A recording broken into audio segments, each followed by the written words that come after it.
বাংলাদেশ একটা উদার গণতান্ত্রিক ধারায় থাকবে কি থাকবে না এই রকম কনফিউশন যাদের মধ্যে ছিল তাদের জন্য গতকাল রাত এবং আজ ভোর খুবই রিলিভিং ছিল। কারণ তারা দেখতে পেলেন বাংলাদেশ শেষ পর্যন্ত এমন একটা দলের হাতে যাচ্ছে যারা এই দেশের দায়িত্ব পাচ্ছে, পরিচালনার দায়িত্ব পাচ্ছে, তারা উদার গণতন্ত্রে বিশ্বাস করে। আরও সরজাসাপটা কথা যদি বলি, জামায়াতে ইসলামী জিতে যাবে কি না, সরকার গঠন করে ফেলবে কি না, শেষ পর্যন্ত এই ধরনের কনফিউশন কারো কারোর মধ্যে ছিল। আমার মধ্যে একদিনের জন্য, এক মুহূর্তের জন্য এই কনফিউশন ছিল না। আমি অন রেকর্ড আমার এই চ্যানেলে, টিভি চ্যানেলে ক্রমাগত বলেছি 151 নয়, বিএনপি 200 সিট অবশ্যই পাবে। আর নিজের একটা প্রেডিকশন ফলে যাওয়ার এক ধরনের আনন্দ তো আছেই, এটা বিএনপি জিতে যাওয়ার আনন্দের সাথে যুক্ত হয়েছে। নাও হতে পারতো, আপনারা অনেকে খুবই চ্যালেঞ্জ দিয়েছিলেন আমাকে প্রেডিকশনের ভিডিওতে যে দুদিন পর কথা বলবেন। ভুলও হতে পারতো, এটাকে এত এমন করে দেখার কিছু নেই। আমি গণক নই যে আমার এটা নিয়ে ব্যবসা ট্যাবসা আছে, তাই এটা ভুল হলে আমার ব্যবসার ভীষণ ভীষণ ক্ষতি হয়ে যাবে। তবে রাজনীতির একজন পর্যবেক্ষক আমি নিজের কাছে সৎ থাকার চেষ্টা করি, আর সেটার ভিত্তিতে এটা মনে হয়েছে। এবং আমি তো শুধু একজন অ্যানালিস্ট, বহুবার বলেছি, আমি একজন অ্যাক্টিভিস্ট। আমার সুস্পষ্ট পলিটিক্যাল ইডিওলজি আছে। আমি একজন লিবারেল ডেমোক্র্যাট, সুতরাং উদার গণতন্ত্রী মানুষ। আমি চাই বাংলাদেশ এমন কোনো দলের হাতে কখনো যেন না যায়, সকল সৎ শাসন বা সৎ লোকের শাসন, দুর্নীতিমুক্ত সুশাসন ইত্যাদি ইত্যাদির নামে, যে শেষ পর্যন্ত বাংলাদেশকে একটা ফ্যাসিবাদী ব্যবস্থার দিকে নিয়ে যাবে। এটা নিয়ে আমার অবস্থানের কোনো দ্বিমত ছিল না। এবং 5 আগস্ট পরবর্তী সময়ে প্রচুর ঝড়ঝাপটার মধ্য দিয়ে গেছি। আমি এভাবেও বলার চেষ্টা করেছি, এটা নিচে রেস্ট্রিক্ট করি, বলতে ভাল লাগে না, কিন্তু বলেছি যে কেউ আমার ইউটিউবের এই চ্যানেলের 5 আগস্টের পূর্ববর্তী সময়ের ভিডিওর গালিগালাজ দেখবেন আর 5 আগস্টের পরের গালিগালাজ দেখবেন। তখন আওয়ামী লীগের বিরুদ্ধে কীভাবে বলেছি, কি বলেছি, তার প্রতিক্রিয়ায় কতটা গালিগালাজ পেয়েছি আর এখন কতটা গালিগালাজ পাই, এই তুলনাটা যে কেউ করতে পারেন। যাই হোক, নির্বাচনটার সর্বশেষ ফলাফল আমি যেটা ভেবেছি সেটা হয়েছে, খানিকটা বেশিই হয়েছে। 218 আমি সোফার লাস্ট যেটা দেখলাম। জামায়াতে ইসলামী 73, জামায়াতে ইসলামী 70 মতো পেতে পারে সর্বোচ্চ, এরকম একটা প্রেডিকশন আমার ছিল। স্বতন্ত্ররা একটু খারাপ করেছে, সে কারণে জামাতের সিট একটু বেশি দেখা যাচ্ছে।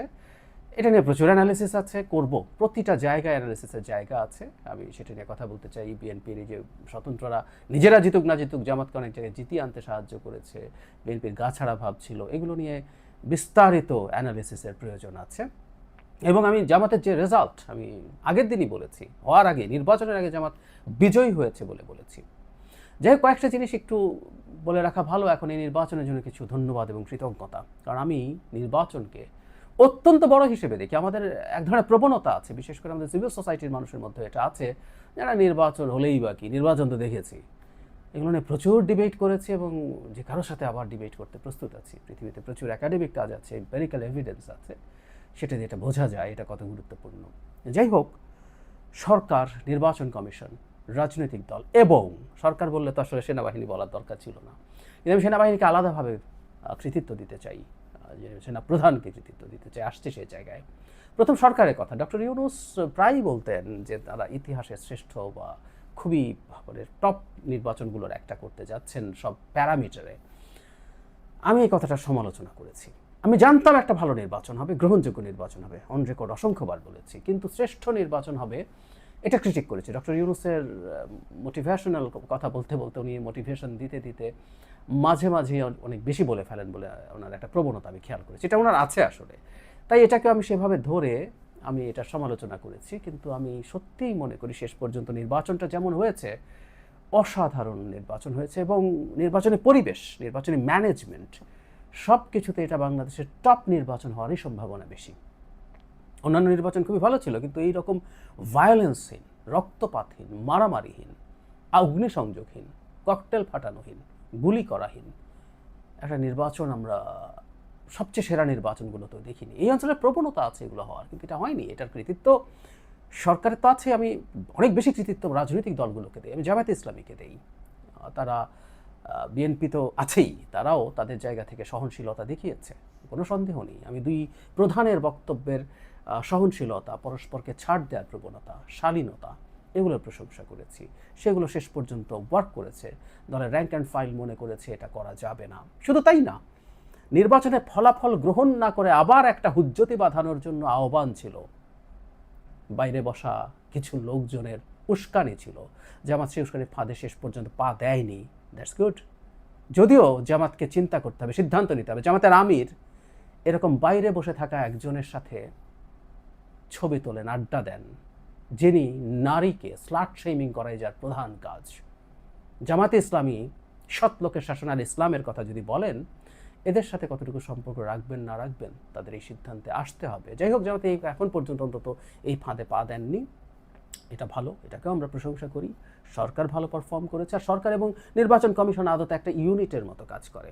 টেকনিক্যালি এটা নির্বাচন কমিশন, কিন্তু আমরা প্রায় বলি বাংলাদেশের মতো দেশে আসলে সরকার না চাইলে ভালো নির্বাচন হয় না। ডক্টর ইউনূসের সরকার একটা ভালো নির্বাচন দিতে চায়, এটা আমি কনফিডেন্ট ছিলাম।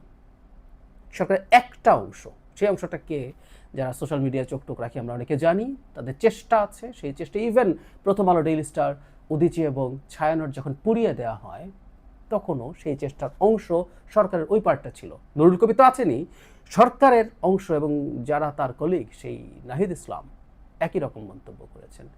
শেষ পর্যন্ত সেটা উতরে গেছেন এবং এটার জন্য নির্বাচন কমিশনও বেশ দুর্বল। আমি বলেছি, আমি এখনও সেটা মনে করি। কিন্তু ওই যে বললাম, রাজনৈতিক দলগুলোর মধ্যেও যেহেতু সিরিয়াস সদিচ্ছা ছিল, তারা মেজর সংঘাতে যাবে না, সেটাও সব কিছু মিলে কাজ করেছে, সব কিছু একসাথে সিঙ্ক করেছে। মানে আমরা শেখ হাসিনার সময় একটা কথা বলি যে আমাদের সবার সব প্রচেষ্টা একসাথ হয়েছে, সেই কারণে এই ঘটনা হয়েছে। এবার একটু কথা বলতে চাই সেনাবাহিনী নিয়ে, সেনাপ্রধান নিয়ে। ওনার একটা আলাদা আলোচনা দাবি করতেই পারেন। 5 আগস্ট পরবর্তী সময় আমরা খেয়াল করব, অল্প কিছুদিনের মধ্যেই প্রধান টার্গেটে পরিণত হলেন সেনাপ্রধান জেনারেল ওয়াকারুজ্জামান। বহুবার বলেছি, শেখ হাসিনার পতন না হলে 1 নম্বরে ফাঁসির যে তালিকা থাকতো 1, 2, 3, 4, 5, প্রথম 2, 3-এর মধ্যেই ওয়াকারুজ্জামান থাকতেন। উনি যদি থেকে যেতে পারতেন, কোনো সন্দেহ নাই, উনি শেষ পর্যন্ত জনগণের পাশে দাঁড়িয়েছিলেন। কিন্তু এ তো হয়নি। উনি এটা কেন, উনি শেখ হাসিনার আত্মীয় কেন? উনি যখনই কোনো কথা বলেন ওনাকে ইন্ডিয়ার সাথে ট্যাগ করা হয়। ইন্ডিয়ান সেনাপ্রধান কি বলেছেন, যোগাযোগ রেখেছেন, ইন্ডিয়ান সেনাপ্রধান বাংলাদেশের সেনাপ্রধানের সাথে যোগাযোগ রাখতে পারেন, কিন্তু ওটা করেই তিনি দালাল হয়ে গেলেন। এই রকম নানানভাবে তার সমস্যা তৈরি করার চেষ্টা করা হয়েছে। কারণটাও খুব স্পষ্ট ছিল, কারণ এই ভদ্রলোকই প্রথম রয়টার্সের সাথে ইন্টারভিউতে 1.5 বছর, মানে উনি 1.5 বছর না 18 মাস শব্দটা বলেছিলেন, আমার মনে আছে, তিনি সরকারকে সাহায্য করছেন। বাস গেল রব হলো, চাতা বলা শুরু হলো তাকে নিয়ে। তারপর যেটা হলো, তিনি আবারও ডিসেম্বরের মধ্যে নির্বাচনের কথা বলছে। তার মানে যারাই নির্বাচনের কথা বলেছে তার বিরুদ্ধেই দাঁড়িয়ে গেছে। সরকারের ভেতরে কেউ যদি নির্বাচনের কথা বলে, ডক্টর আসিফ নজরুল কখনো বলেছেন, তার বিরুদ্ধে দাঁড়িয়ে গেছে। বাইরে থেকে যারা বলেছেন তারা কচুক্ষেতি হয়ে গেছেন বা ভারতের দালাল হয়ে গেছেন। অনেকবার বলেছে, আবার একটু স্মরণ করিয়ে দিতে চাই, আজকে একটা বিশেষ দিন। আমার ইউটিউব চ্যানেল ভারত সরকার কমপ্লেইন করে বন্ধ করেছে। আমি ইউটিউবের অফিসিয়াল মেইল পেয়েছি, তাকে ভারত সরকারের কমপ্লেইনের কথা ক্লিয়ারলি লিখে দেওয়া হয়েছে। ওটা নিয়ে ভিডিও করেছিলাম। আমিও ভারতের দালাল, এবং আমাকে যারা নিয়মিত দেখেন কেউ মনে করেন আমি ভারতের ব্যাপারে অনেক বেশি টাফ, কিন্তু দালাল হয়ে গেছে, কারণ আমি নির্বাচন দীর্ঘকাল থেকে চেয়েছি। নির্বাচন বাদ দিয়ে এই সরকার 5 বছর ওই করো সেই করো, এসব আলাপকে প্রটেক্ট করার চেষ্টা করেছি, সেই কারণে সমস্যা। যাই হোক, ওয়াকারুজ্জামান তার জায়গায় শক্ত ছিলেন, ভীষণ শক্ত ছিলেন। তার টিম, তার কলিগস, এন্টায়ার মিলিটারি শেষ পর্যন্ত তারা যেভাবে পারফর্ম করেছেন, তারা যেভাবে এই নির্বাচনটাকে শান্তিপূর্ণ রেখেছেন। যেমন আমি একটা উদাহরণ দিই, আমরা ভিডিও দেখেছি, সেনাবাহিনী বিএনপির কিছু লোকজন যখন কেন্দ্রে ঝামেলা করার চেষ্টা করছে, তাদের উপরে বল প্রয়োগ করে তাদেরকে ছত্রভঙ্গ করছে। আমি তো জানি, আমি বহুদিন থেকে বলছি, যে কেউ জানে, কেউ হয়তো উটকো বেশি ভয় পেয়েছেন, বিএনপি ক্ষমতায় আসছে, 151 অ্যাটলিস্ট পাবে, এটা তো ভেবেছে। তো বিএনপি ক্ষমতায় আসবে জেনে বিএনপির অন্যায়, বিএনপির অনিয়ম সেনাবাহিনী কিন্তু টলারেট করেনি। তারা নিউট্রালি একেবারে যেখানে যা করা দরকার ছিল সেটা করেছেন। এটা অসাধারণ। 5 আগস্টের সময় সেনাবাহিনী বাংলাদেশের জনগণের পাশে যেভাবে দাঁড়িয়েছিলেন, সেনাপ্রধান তো বটেই, অন্য অফিসার এবং একেবারে সৈন্য পর্যন্ত, তারা দীর্ঘ একটা সময় মাঠে থেকেছেন। এই কাজের জন্য তারা ট্রেন্ড না। সেনাবাহিনীর কাজ শত্রুর সাথে যুদ্ধ করা, আইন শৃঙ্খলা রক্ষা করা তাদের কাজ না, কিন্তু তারা দীর্ঘদিন মাঠে থেকে সেই কাজটা করেছেন আমাদের পুলিশ বাহিনীর অবর্তমানে। এবং ফাইনালি তারা নির্বাচনে অবিস্মরণীয় দায়িত্ব পালন করেছেন। আমাদের আন্তরিক কৃতজ্ঞতা তাদের প্রতি। কেউ কেউ বলবেন সেনাবাহিনীকে আলাদা করে কেন, এটা তো সরকারের পার্ট। আমি আগেও বলেছি সেনাবাহিনী এই মুহূর্তে অন্তত খানিকটা ডিফারেন্ট এন্টিটি তারা আছে, সেটা থাকার কারণেই সেনাবাহিনীকে আমরা আলাদাভাবে দেখব। এই বাহিনীটার প্রতি শেখ হাসিনা তার স্বৈরাচারী ব্যবস্থার কারণে কিছু মানুষকে ব্যবহার করে ব্যক্তিগত ক্ষমতা ধরে রাখা এবং দীর্ঘায়িত করার কারণে সাহায্য করেছে, কিন্তু মূল বাহিনীটা দেশের জনগণের পক্ষে আছে। এটা একটা অসাধারণ ব্যাপার। অথচ এই ধরনের ভলেটাইল সিচুয়েশন সেনাবাহিনীর ক্ষমতায় আসার জন্য সবচেয়ে উপযোগী সময়। সেনাপ্রধান অ্যাডভেঞ্চারাস হতে পারতেন, যদিও সেটা না করে তিনি তার একটা স্পিচে বলেছিলেন, which I can clearly remember. তিনি বলেছিলেন যদি কোনো সমস্যা হয় আমি নুরুদ্দিন স্যারের সাথে কথা বলি। ইয়াস, জেনারেল নুরুদ্দিন এরশাদ পতনের পর বা ওই সময়টাতে সেনাপ্রধান ছিলেন, তিনি চাইলে এরশাদের পতনের পর তিনি ক্ষমতা নেওয়ার জন্য অ্যাডভেঞ্চারাস হওয়ার চিন্তা করতে পারতেন। আর জেনারেল ওয়াকারের তো পরিস্থিতি আরও ভালো ছিল। এই মুহূর্তে দরকার সেনাবাহিনী সরকার। 2, 3, 4 তারিখে সব স্লোগান হয়েছে, এগুলোর ভিডিও এখনও পাওয়া যায়। মানুষ ভীষণ খুশি মনে সেনাবাহিনীকে স্বাগত জানাতো। তিনি সেটা করেননি। একজন প্রফেশনাল অফিসার হিসেবে তার চাকরি জীবন শেষ করতে চেয়েছেন এবং বাকি আর খুব বেশি সময় নেই পাওয়ার ট্রান্সফারের। আমরা চাই তিনি সেভাবেই তার কাজ করুন। এবং শুধু তাই না, সেনাবাহিনীর বিভিন্ন পর্যায়ের বিভিন্ন মানুষজন, এর ভেতরেও নানা রকম শয়তানির চেষ্টা হয়েছে। শব্দটা কঠোর, তারপরে বলছি, সেনাবাহিনীর ভেতরেও যে মানুষজন চেয়েছে নির্বাচন না হোক, যে মানুষজন চেয়েছে এই সরকারের ক্ষমতা দীর্ঘায়িত হোক যাতে তারা অনেক বেশি এম্পাওয়ার থাকতে পারেন for a very long period, সেই মানুষগুলো নানান শয়তানির চেষ্টা করেছেন। এগুলো নস্যাতে যারা যারা চেষ্টা করেছেন, তারা এফোর্ট দিয়েছেন, প্রত্যেকের রোল আছে এই দেশের গণতান্ত্রিক ট্রান্সফরমেশনের উত্তরণের পথে। আমরা একটা অসাধারণ সময়ের দিকে যাব বলে আমি বিশ্বাস করি।